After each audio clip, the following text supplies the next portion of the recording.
This is still about the ambassadorial list.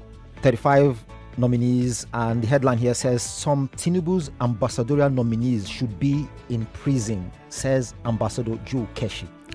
Ambassador Keshi, when I want to, if I had to have a forum on international affairs, by the time I'm taking Professor Bolaji Ekemi, I think the next person I'll be thinking of is Ambassador Joe Keshi. I'm a great fan of his, and I happened to watch this interview yesterday myself. What this does really is it gives me an opportunity, because I haven't had any time to make a public comment about the ambassadorial list. It didn't surprise me. Look, we know the kind of president we have. We know what he always puts in the front burner. Politics always comes first. Inquiries are made within the party over the weekend, suggested that it's a reward system. These gentlemen, some of them worked for him. Some of them are daughters of associates. Some of them are... I thank God that one of his aides is dead now. What's his name now? Betumega, whatever, who was very angry when one of his essay media or something like that crossed over, when he was appointed over some loyalists. Some of the names in this list are completely ridiculous. Look, when Obasanjo, I'm sorry I keep going back to Obasanjo, but he has his faults, yes, but there are some things he did. He put country first. Dr. Christopher Kolade was not a member of the PDP when he was appointed British High Commissioner and Nigerian High Commissioner to the United Kingdom. It was because of his pedigree, and because he will get the job done, and because he will be well respected. And let me tell you, nothing is hidden in this world. What you know about these people, the whole world knows. Some of them might jolly well be rejected. And then when you go and appoint some of them with criminal records, past drug addiction, some of them who have mental challenges, bad reputation with anger issues, name it. Some have insulted.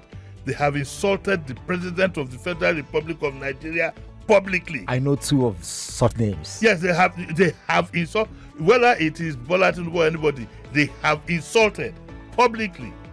They have made direct derogatory statements about the President of the Federal Republic, and now that kind of person is an ambassador.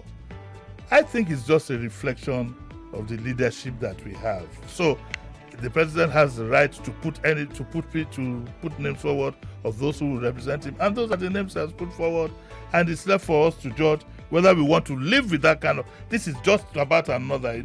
Before we had the names of those who were pardoned, and now this. So I'm not going to lose any sleep. But guess what? There's just about less than 2 years to go. Some of them won't even be able to go to their areas of posting by the time the whole process of appointing them is over. So maybe the president knows this, maybe he knows this, and he just wants to have some political satisfaction. Maybe he knows that some of them are not going to. He's going to concentrate on the major countries first, and after that, then maybe some of these, they'll just have the appellation ambassador, and there'll be no work for them to do eventually. Who knows? So those are my views on that.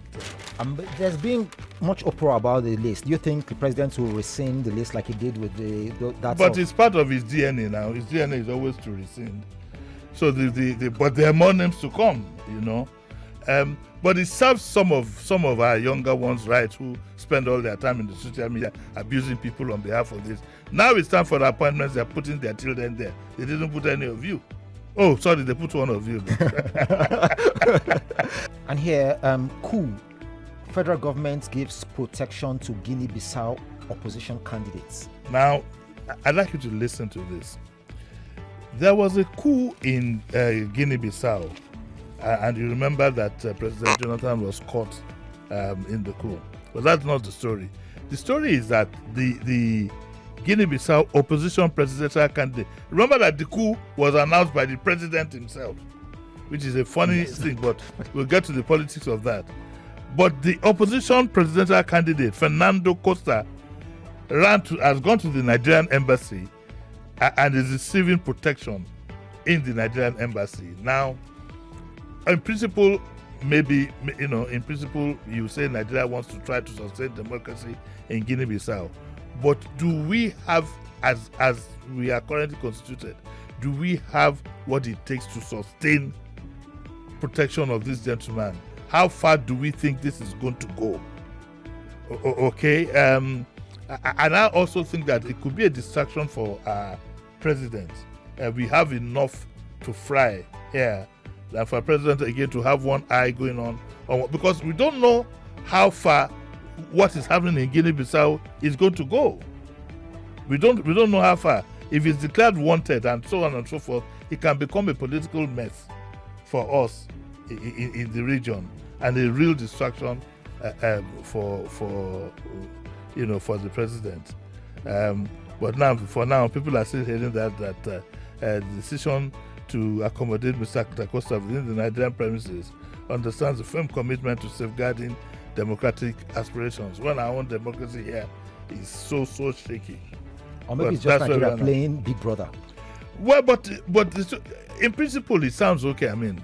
But in reality is that the president doesn't need it's bad enough that we are in a mess. It's bad enough that the president is also thinking of politics of 2027, which is in the front burner. With this one, it's going to be distracted. That's just my fear. I hope I am proved wrong, and I hope that all's well that will end well. And I hope we don't have another Charles Taylor incident. Well, we'd better not. Reports VIPs with police escorts. Presidency urges Nigerians.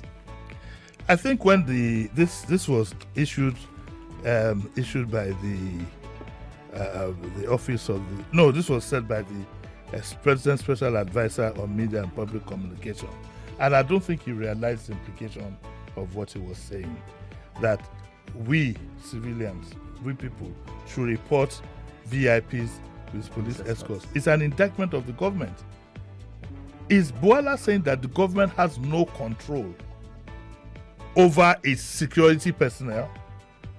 Is Boala telling us that he's admitting now that there's a policeman that will be withdrawn and will still not go?